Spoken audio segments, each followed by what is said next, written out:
श्रीगुरुभ्यो नमः। हरिः ओम्। गणानां त्वा गणपतिगुं हवामहे कविं कवीनामुपमश्रवस्तमम् ज्येष्ठराजं ब्रह्मणस्पत आनः शृण्वन्नोतिभिः सीदसादनम् प्रणो देवी सरस्वती वाजेभिर्वाजिनीवती धेनामवित्रयवतु गणेशाय नमः सरस्वत्यै नमः श्रीगुरुभ्यो नमः। हरिः ओम्। भद्रं कर्णेभिः शृणुयाम देवाः भद्रं पश्येमाक्षभिर्यजत्राः स्थिरैरङ्गैस्तुष्टुवागुंसस्तनूभिः व्यशेम देवहितं यदायुः स्वस्ति न इन्द्रो वृद्धश्रवाः स्वस्ति नः पूषा विश्ववेदाः स्वस्ति नस्तार्क्ष्यो अरिष्टनेमिः स्वस्ति नो बृहस्पतिर्दधातु। ॐ शान्ति शान्ति शान्तिः। ॐ नमो भगवते रुद्राय। ॐ नमस्ते रुद्रमन्यव उदोत इषवे नमः। नमस्ते अस्तु धन्वने बाहुभ्यामुदते नमः। या दहिषु शिवतमा शिवं बभूव ते धनुः शिवा शरव्याया तव तया नो रुद्रमृडया या ते रुद्र शिवा तनूरघोरा पापकाशिनी तया नस्तनुवाशन्तमया गिरिशन्ताभिचाकशी यामिषुं गिरिशन्तहस्ते बिभर्षस्तवे शिवां गिरित्रतां कुरु माहि गुंसे पुरुषं जगत् शिवेन वचसा त्वां गिरिशाचावदामसि यदा नः सर्वमिज्जगत यक्ष्मगुं सुमनासत् अद्य वोचरधिवक्ता प्रथमो दैव्योऽभिषक् अहीगश्च सर्वान् जम्भयन् सर्वाश्च यातु धान्यः असौ यस्ताम्रो अरुणौत बभ्रुः सुमङ्गलः ये चेमागुं रुद्रा अभितो दिक्षु श्रुता सहस्रशो वैशागुं हेडयीमहे असौ यो वसर्पति नीलग्रीवो विलोहितः उतैनं गोपा अदृशन्नदृशन्नुदहार्यः उतैनं विश्वा भूतानि सदृष्टो मृडयातिनः नमो अस्तु नीलग्रीवाय सहस्राक्षाय मीडुषे अधो ये अस्य सत्त्वानो हन्तेभ्यो करन्नमः प्रमुञ्च धन्वनस्त्वमुभयोराग्नियोज्याम् याश्च ते हस्त इषव पराता भगवो वपा अवतत्य धनुस्त्वगुं सहस्राक्षशतेषु ते निशील्य शल्यानां मुखा शिवो नः सुमना भव विज्यन्धनुः कपर्दिनो विशल्यो बाणवागुम् उत अनेशन्नस्येषव आभुरस्य निषङ्गतिः या ते हेतिर्मीढुष्टमहस्ते बभूव ते धनुः तयास्मान् विश्वतस्त्वमयक्ष्मया परिभुजा नमस्ते अस्त्वायुधाय नातताय धृष्णवे उभाभ्यामुदते नमो बाहुभ्यां तव धन्वने परिते धन्वनो येतिरस्मान् वृणक्तु विश्वतः अधो य इषुधिस्तवारि अस्मन्निदेहितम् नमस्ते अस्तु भगवन् विश्वेश्वराय महादेवाय त्र्यम्बकाय त्रिपुरान्तकाय त्रिकाग्निकालाय कालाग्निरुद्राय नीलकण्ठाय मृत्युञ्जयाय सर्वेश्वराय सदाशिवाय श्रीमन्महादेवाय नमः नमो हिरण्यबाहवे सेनान्ये दिशाञ्च पतये नमो नमो वृक्षेभ्यो हरिकेशेभ्यः पशूनां पतये नमो नमः सस्पिञ्जराय द्विषीमते पदीनां पतये नमो नमो बभ्लुषाय विव्याधिने नानां पतये नमो नमो हरिकेशायोपवीतिने पुष्टानां पतये नमो नमो भवस्य हेत्यै जगतां पतये नमो नमो रुद्राय तथा विने क्षेत्राणां पतये नमो नमः सूताय हन्त्याय वनानां पतये नमो नमो रोहिताय स्थपतये वृक्षाणां पतये नमो नमो मन्त्रिणे वाणिजाय कक्षाणां पतये नमो नमो भुवन्तये वारिवस्कृताय औषधीनां पतये नमो नमः उच्चैर्घोषाय क्रन्दयते पत्नीनां पतये नमो नमः कृष्णवीताय धावते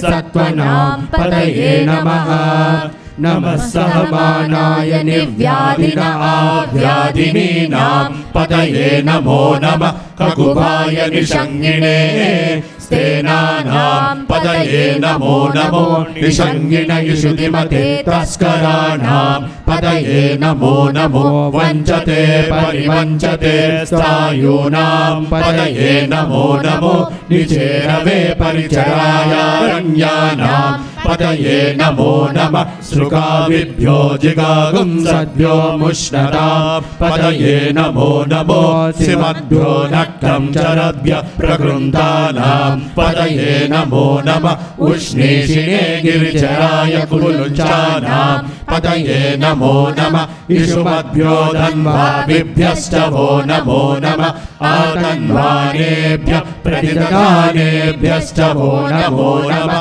आयच्छद्भ्यो विसृजद्भ्यश्च वो नमो नमो सद्भ्यो विद्यद्भ्यश्च वो नमो नमः आसीनेभ्यश्च शयानेभ्यश्च वो नमो नमः स्वपद्भ्यो जाग्रद्भ्यश्च वो नमो नमः स्तिष्ठद्भ्यो धावद्भ्यश्च वो नमो नमः सभाभ्यः सभापतिभ्यश्च वो नमो नमो अश्वेभ्यो अश्वपतिभ्यश्च वो नमः नमः आव्यादिनेभ्यो विविद्यन्तेभ्यश्च वो नमो नमः उगणाभ्यस्त्रगुंहतेभ्यश्च वो नमो नमो गृत्सेभ्यो गृत्सपतिभ्यश्च वो नमो नमो व्रातेभ्यो व्रातपतिभ्यश्च वो नमो नमो गणेभ्यो गणपतिभ्यश्च वो नमो नमो विरूपेभ्यो विश्वरूपेभ्यश्च वो नमो नमो महद्भ्यः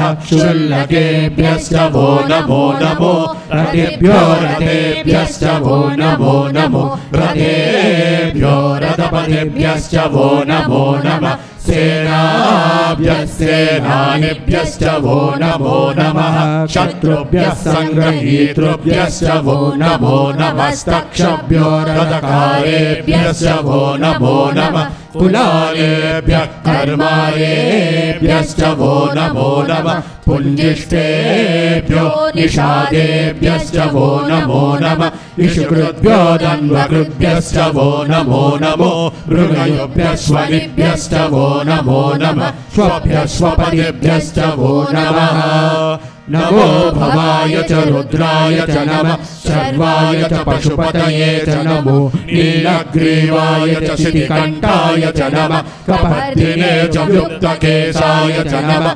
सहस्राक्षाय च शतकन्वने च नमो गिरिशाय च शिपिविष्ठाय च नमो मेलुष्टमाय चेषुमते च नमो अश्वाय च वामनाय च नमो बृहते च वर्षीयसे च नमो वृद्धाय च समृद्ध्वने च नमो अग्र्याय च प्रथमाय च नमः आशवे चाजिराय च नमः शीघ्र्याय च शीभ्याय च नमः ऊर्म्याय च वस्वन्याय च नमः स्रोतस्याय च द्विवेप्याय च नमो ज्येष्ठाय च कनिष्ठाय च नमः पूर्वजाय च परजाय च नमो मध्यमाय च पगल्भाय च नमो जगन्याय च बुद्धियाय च नमः सोऽभ्याय च प्रतिसर्याय च नमो याम्याय च क्षेम्याय च नमः उर्वर्याय च कल्याय च नमः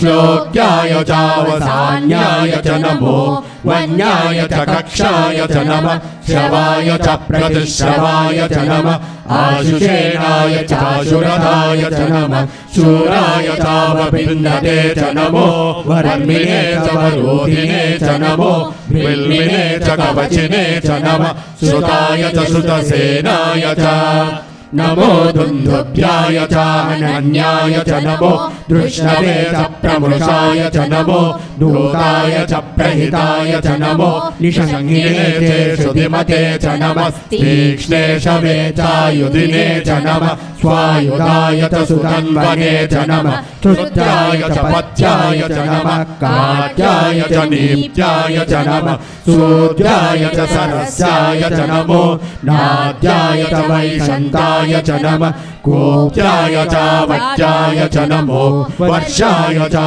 वर्षाय च नमो मेघ्याय च विद्युत्याय च नमः ईन्द्रियाय च तप्याय च नमो वात्याय च रेश्म्याय च नमो वास्तव्याय च वास्तुपाय च ॐ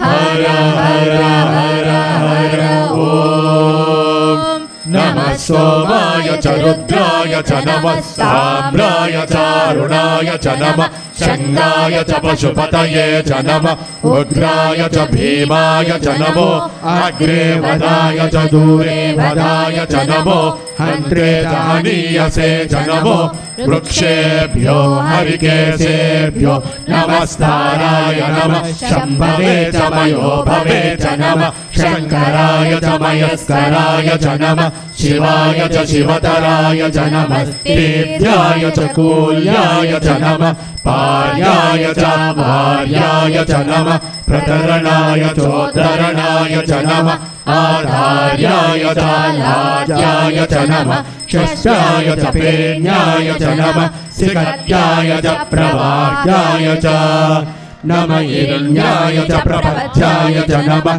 किगुंशिलाय च क्षयनाय च नमः कबर्धिने च पुलस्तये च नमो गोष्ठाय च गृह्याय च नमः स्तल्प्याय च गेह्याय च नमः काट्याय च गह्वरेशाय च नमो हृदयाय च निवेश्याय च नमः पागुंसव्याय च रजस्याय च नमः शुष्काय च हरित्याय च नमो लोप्याय चोलप्याय च नमः ऊर्म्याय च सूर्म्याय च नमः पर्ण्याय च पर्णशद्याय च नमो पगुरमाणाय च विघ्नते च नमः आखिदते च प्रखिदते च नमो वक्किरिकेभ्यो देवानागुंहृदयेभ्यो नमो विक्षीणकेभ्यो नमो विजिन्वत्केभ्यो नमः आनिर्हतेभ्यो नमः आमीर्वत्केभ्यः द्रावे अन्धसस्पते दरिद्रन्नीललोहिता येषां पुरुषाणामेषां पशूनां मा भेर्मा रोमो येषां किञ्चनाममत या ते रुद्रशिवा तनु शिवा विश्वाह भेषजी शिवा रुद्रस्य भेषजी तया नो मृडजीवसे इमागुं रुद्राय तवसे कपर्दिने क्षयद्वीराय प्रवरामहे मतिम् यथा नः शमसद्विपदे चतुष्पदे विश्वं पुष्टं ग्रामे अस्मिन्ननातुरम् मृणालो रुद्रो तनो मयस्कृते क्षयद्वीराय नमसा विधेमते यच्चञ्चयोऽस्य मनुरायजे पिता तदस्याम तव रुद्र प्रणीतौ मानो महान्तमुदमानो अर्भकं मान उक्षन्तमुदमान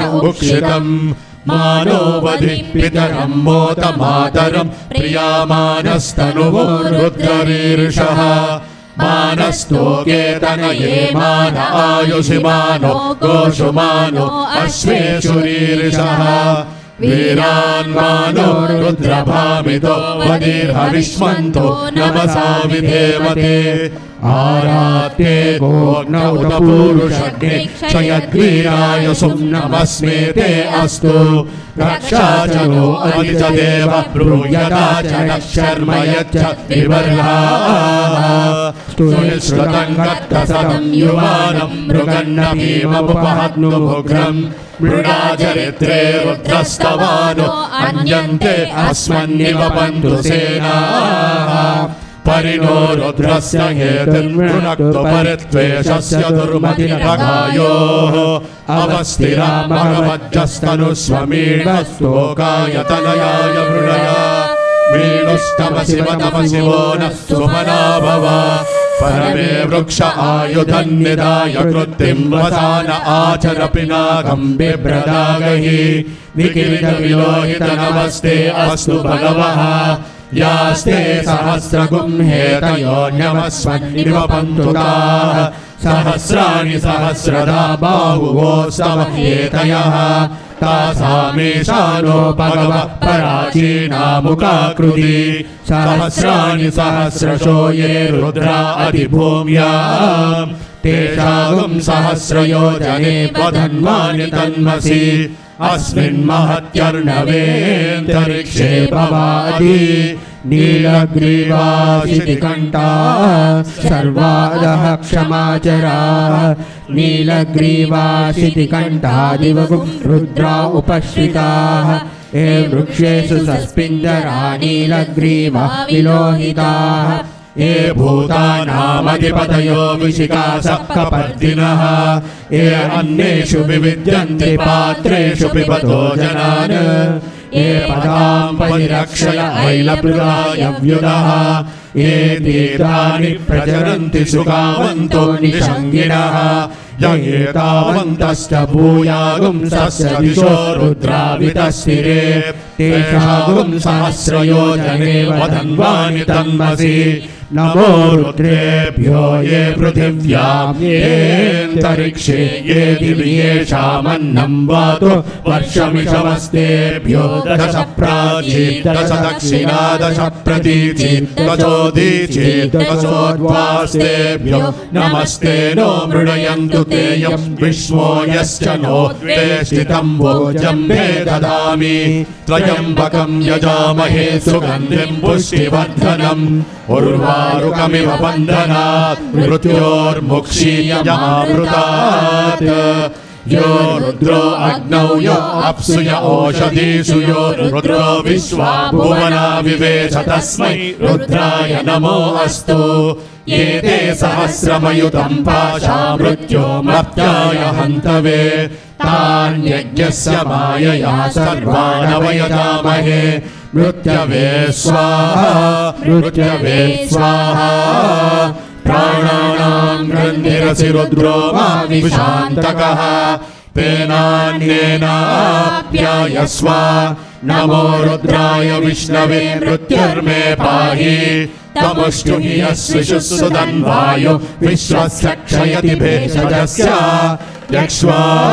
महेशौ मनसाय रुद्रं नमो विदेवमसुरं दुवस्य अयं मे हस्तो भगवान् अयं मे भगवत्तरः अयं मे विश्वमेशजो यगुं शिवाभिमर्शनः ॐ शान्ति शान्ति शान्तिः शञ्च मे मयश्च मे प्रियञ्च मे कामश्च मे कामश्च मे सौमनसश्च मे भद्रञ्च मे श्रेयश्च मे वश्यश्च मे यशश्च मे भगश्च मे द्रविणञ्च मे यन्ता च मे धर्ता च मे क्षेमश्च मे धृतिश्च मे विश्वञ्च मे महश्च मे संविच्च मे ज्ञात्रञ्च मे सूश्च मे प्रसूश्च मे क्षीरञ्च मे लयश्चमरुतं च मे मृतं च मे यक्ष्मं च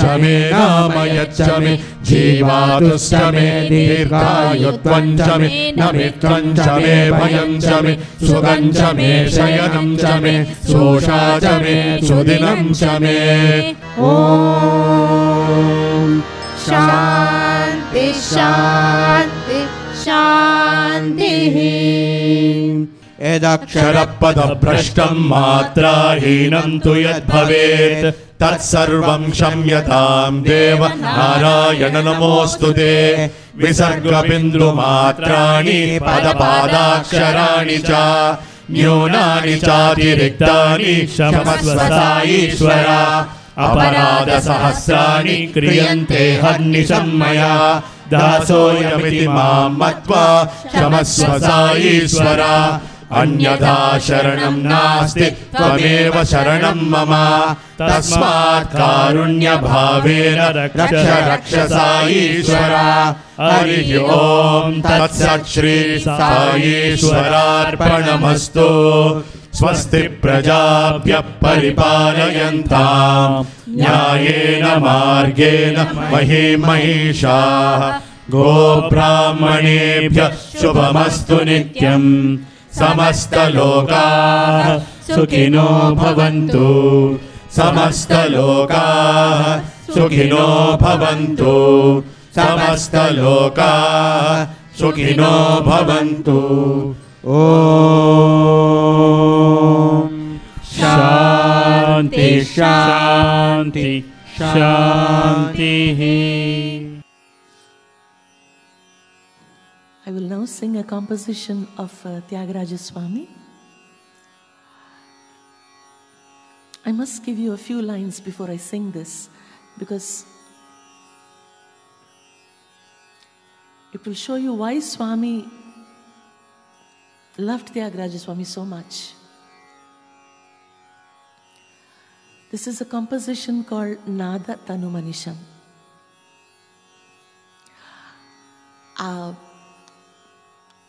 We all know basically music all over the world. It's got 7 notes. It's this everybody knows.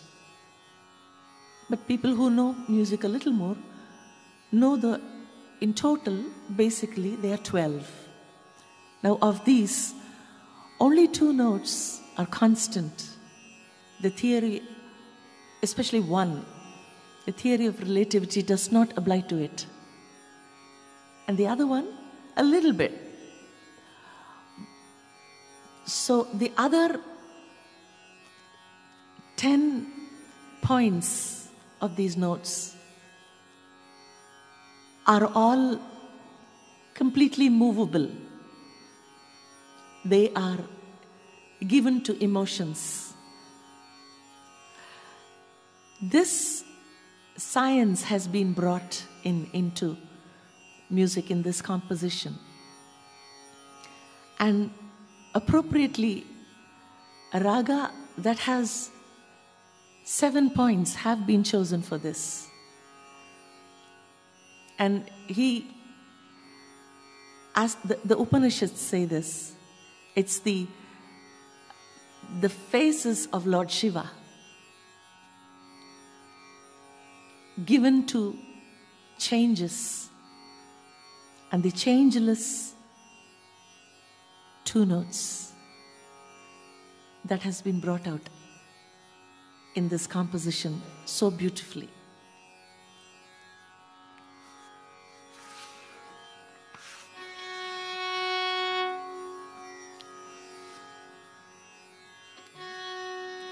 Nada tanu manisham shankaram, nada tanu anisham shankaram, namami me manasa shirasa.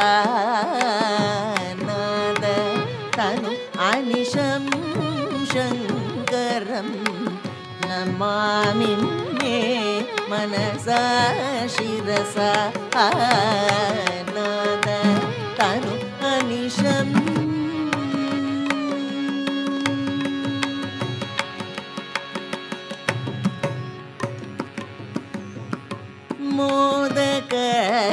निगमोत्तम साम वेद मोदकर निगमोत्तम साम वेद सारं पारं वारं सामवेद सारं पारं पारं नाद तनुमनिशं शङ्करं नमामि मे मनसा शिरसा नाद तनुमनिशं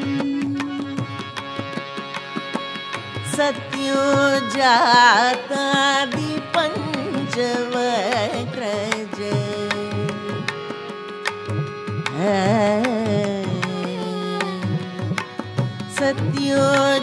सत्योजातादि पञ्चवक्त्रज सरिगमपदनी वरसप्तस्वर सरिगमपदनी वरसप्तस्वर विद्यालोलं विगलित कालं विद्यालोलं विगलित कालं विमल हृदय त्यागराज पारं विमल हृदय त्यागराज पारं नाद अनु अनिशं शङ्करं नमामि मे मनसा शिरसा नाद तनुमनिशं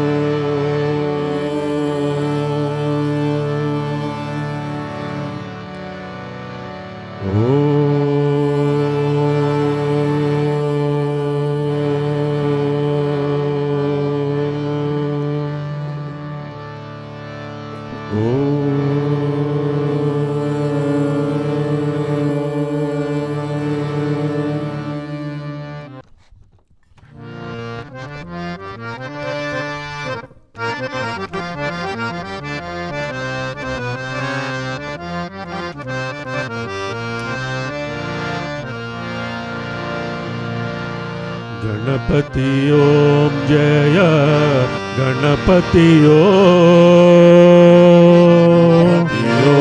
जय गणपति गणपति ओम जय गणपति गणपति ओम जय गणपति गजमुख वरदा गणपति गजमुख वरदा गणपति गजमुख वरदा गणपति गजमुख वरदा गणपति गणपति ओम जय गणपति गणपति ओम जय गणपति मूषिक वाहन गजानना मूषिक वाहन गजानना मूषिक वाहन गजानना मूषिक वाहन गजानना मोदक हस्ता गजानना मोदक हस्ता गजानना मोदक हस्ता गजानना मोदक हस्ता गजानना परम निरंजन गजानना परम निरंजन गजानना परम निरंजन गजानना परम निरंजन गजानना पाद नमस्ते गजानना पाद नमस्ते गजानना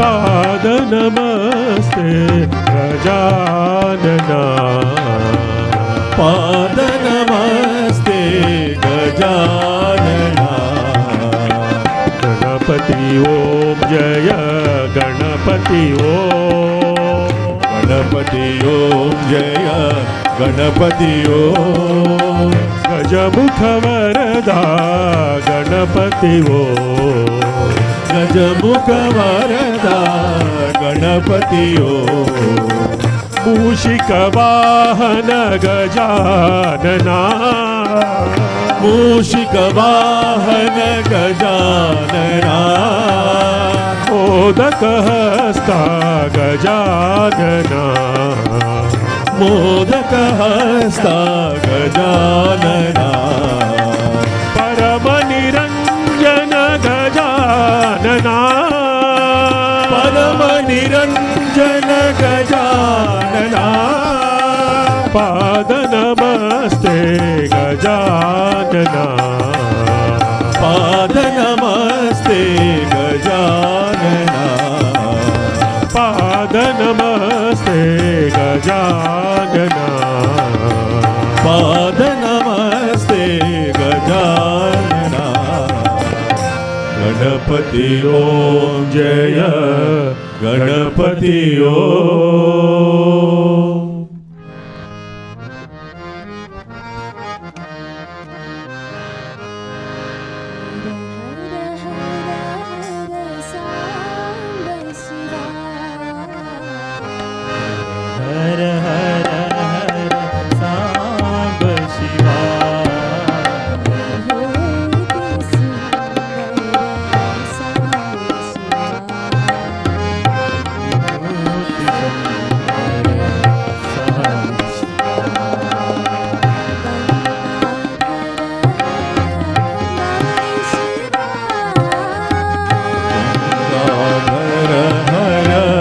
गौरी शिवा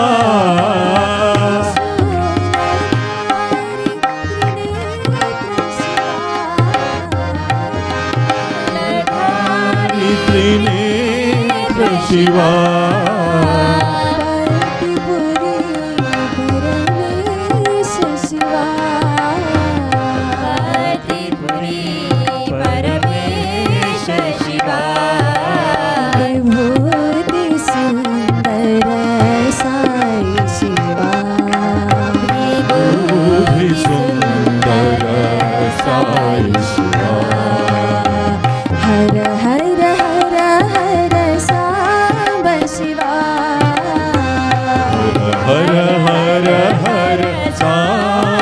शिवा विभूति सुंदर साई शिवा विभूति सुंदर साई शिवा गंगाधर हर गौरी शिवा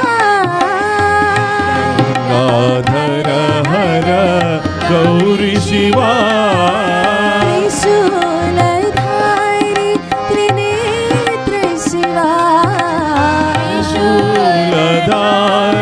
त्रिनेत्र शिवा पतिपुरी परमेश शिवा पतिपुरी परमेश शिवा विभूति सुंदर साई शिवा विभूति सुंदर साई शिवा विभूति सुंदर साई शिवा विभूति सुंदर साई शिवा हर हर हर हर सांब शिवा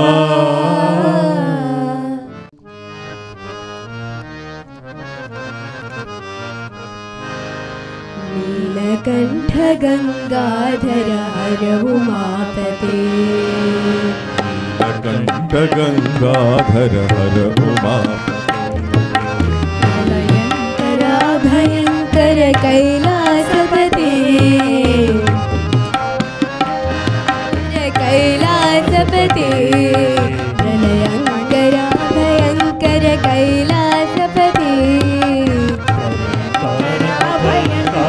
कैलासपते नीलकंठ गंगाधर हर उमापते नीलकंठ गंगाधर हर उमापते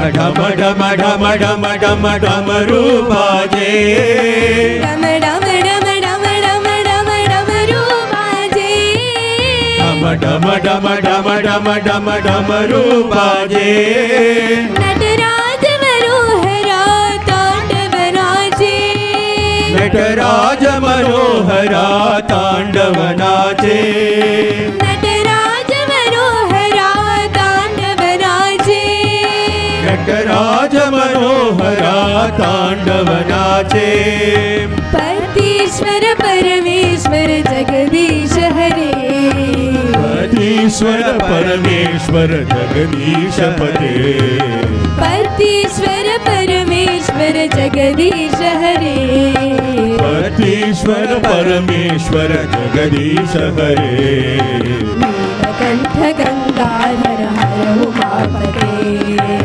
नीलकंठ गंगाधर हर उमापते प्रलयंकर भयंकर कैलासपते प्रलयंकर अभयंकर कैलासपते नीलकंठ गंगाधर हर उमापते नीलकंठ गंगाधर हर उमापते डम डम डम डम डम डम डमरू बाजे डम डम डम डम डम डमरू बाजे डमरू बाजे डमरू बाजे डम डम डम डम डम डम डमरू बाजे डम डम डम डम डम डमरू बाजे नटराज मनोहरा तांडव नाचे नटराज मनोहरा तांडव नाचे पतीश्वर परमेश्वर जगदीश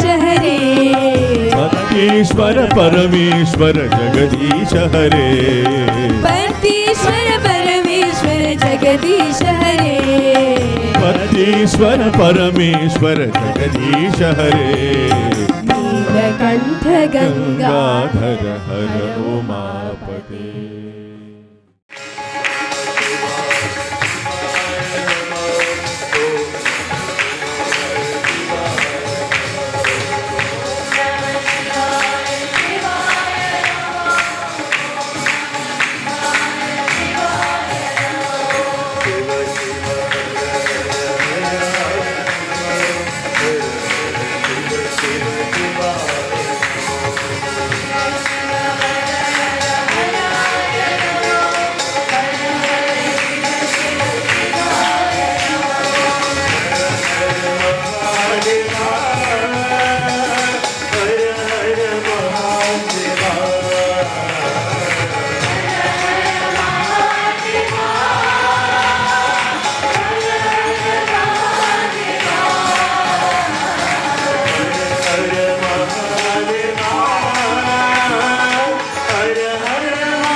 Hare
శివ శివ శివయ్యన రాధా మీ చింతలెల్ల బాపి కొన మన రాధా.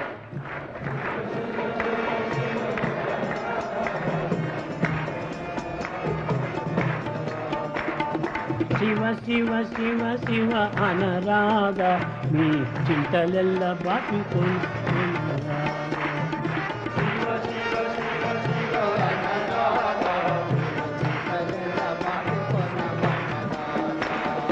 శివమెత్తి జగమంత తిరిగేరు ఓ చిత్తమా నీకెంత సిగ్గులేదు. ఓ చిత్తమా నీకెంత సిగ్గులేదే. అవని సుఖంబులకు అల్లాడెడు నీకు ఆవలికి కలిగేది అది ఏది. అవని సుఖంబుల అల్లాడెను ఆవలికి మిగిలేది అది ఏది. పొద్దుబోక ఊరి వారి సుక్కులంటే మీరు సిద్ధమౌదురే కడు శ్రద్ధతోడా. పొద్దుబోక ఊరు వారి సుక్కులన్నా మీరు సిద్ధమౌదురే కడు శ్రద్ధతోడా. ముద్దు ముద్దుగాను భగవత్ పుచ్చటాలు చెప్పు వేళ వద్దికగా నుండరేల ఓ చెవులా. ముద్దుగాను సాయి ముచ్చటలు చెప్పునప్పుడు బుద్ధికగా నుండరేవో చెవులారా. అనిమాలు సినిమాలు పలుమారు మీరు చని చని కనియులు తనివి. అనిమాలు సినిమాలు పలుమారు చని చని కని నన్ను తనివిలేదే. క్షణమును దైవ సన్నిధి నిలువగా కనులారా కడు కష్టమతే. క్షణమును దైవ సన్నిధి నిలుపగా కనులారా మీకు కడు కష్టం. శివ శివ శివ శివ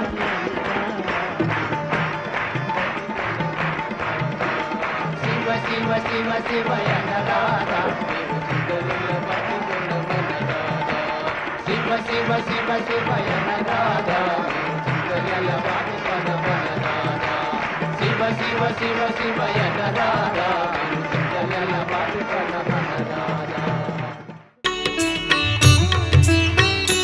ఈశ్వరుని యొక్క ఆభరణములు ఏమిటి? What are jewels of Ishvara? అతనికి ఎట్టిది ఆభరణములు లేవు. In fact, he has no jewels whatever. తల నిండా జడల సంపంతివాడు. And he has got all affluence all over the అతని matter. ఆభరణములు నాగములే. And the snakes are the real decoration to him. ఆ యొక్క వాహనములు ఈ విధంగా విరుద్ధంగా ఉండినప్పటికీ వీరి యొక్క ఆభరణములు కూడాను చాలా విరుద్ధంగా ఉంటున్నాయి. All the jewels decoration they have put on also seem to be quite strange. తల నిండా జడల సంపత్తివాడు. Has got the matted hair. మౌడి గులికెడు Chandra మక్కండ కళతోడ బెడదారు గుంపెడు జడలవాడు. And has got this moon shining over with the hair జడలలో just ప్రవహించి downward. చెదరేటి చిగుతోడ డంబైన పాల నెత్రంబుతోడ. With the forehead which is quite broad with the third eye. నల్ల నేరడి వంటి నల్లని మెడతోడ. And he has got the dark neck. కరమున Naga కంకణముతోడ. And he's got the ankles over the నడుమును ankle. చుట్టిన నాగ చర్మముతోడ. And it is the skin మైనిండ of the నలది snake. భస్మముతోడ. And the bhasma, the vibhuti is smeared. మైనిండ నలది భస్మముతోడ. With all this ash on the కుదురు body. తెచ్చిన దొడ్డ కుంకుమ బొట్టుతో. And with the central vermilion on the head. తాంబూల రాగాధరంబుతోడ. With all the color because of Tambula. తడహేమమయ వజ్ర తాటంకములతోడ. వీక్షాస్త్రవద్దయ వృష్టితోడ. నల్ల కొలువులు తునుమాడు కొల్లలాడు మెరుగు చామన ఛాయల మేనితోడ. రంగు చామన ఛాయ. His complexion is average ఇట్టి samana chai. ఈశ్వరుని యొక్క ఆభరణములు ఎవరికి ఉన్నవి? This kind of decoration of Ishvara, who else has got it?